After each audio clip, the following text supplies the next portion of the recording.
Hello, welcome to another Dias Podcast video review. Today I'm going to talk about a game called Alien Frontiers.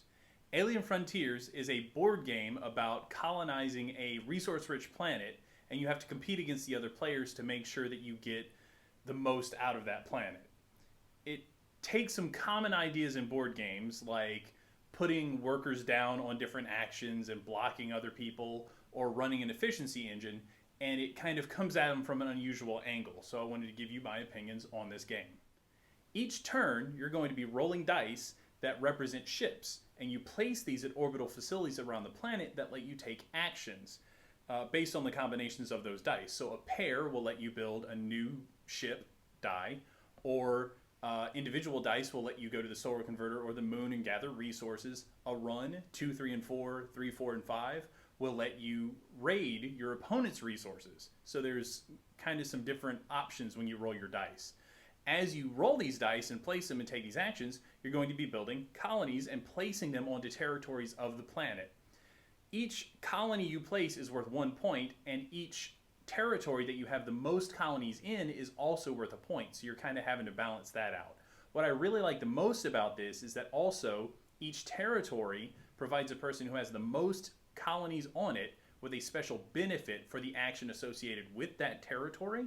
So you're not just competing over points, but you're also competing over making your actions more efficient than the other player's actions. The big fear with rolling dice for your actions is that they're going to be too unpredictable and basically useless. You won't be able to figure out what you're going to do ahead of time, and the game is just going to be random. However, most of the orbital facilities are actually pretty straightforward, easy to use. There's flexibility in how you can select them. They only take 1 or 2 dice most of the time, so any action you want to take, you can get, and there's multiple ways to get the resources and results that you want out of any given action.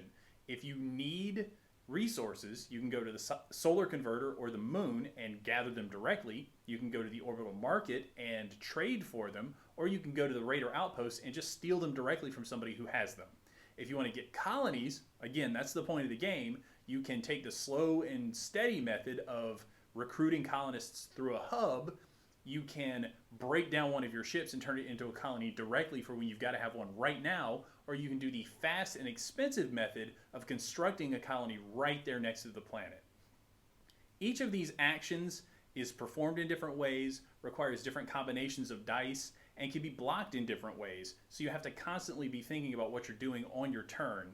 And I really feel like this provides the perfect amount of resource development and interaction in the game, because you're taking actions, you're making things more efficient, you're blocking, you're stealing from the other players, and you compete for territories, which gives you different outlooks on the game. If something's more valuable to me, somebody might block it, but then they're not getting as much out of it as I would have. The territories are where the strategic options of the game really open up. Each orbital facility has a territory that's associated with it that gives you a more powerful version of that action when you take it, so you can kind of combine them together to build an engine of sorts. For example, if you really improve your mining efforts and you improve your colony construction, you can start spitting out colonies left and right much faster than the other players. If you develop your solar conversion and you improve your orbital market exchange rate, then you can basically never have to go mining and never worry about being blocked, because you just turn all of your solar energy into ore. There's one orbital facility that I think is really important to the game, and I really like it, and that is the Alien Artifact, where you can go and collect tech cards. Tech cards are special, unique abilities that you get that nobody else has access to, and you can break the rules in certain ways, change your dice after you've rolled them, gain different resources, alter the state of the board, even flat out gain victory points. So everybody has different ones. They're different in every game because there's enough of them to see a lot of variety, even though the base game stays the same every time.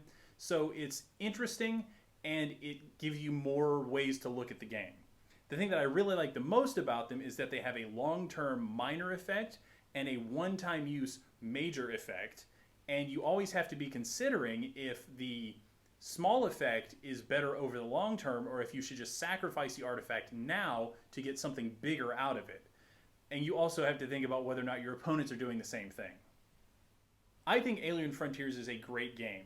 There are a lot of things to manage in it, but none of them are particularly complicated. So when you run into a problem like getting blocked at an orbital facility or getting run out of a territory on the planet, it's actually a lot of fun because then you get the pleasure of trying to solve a new problem.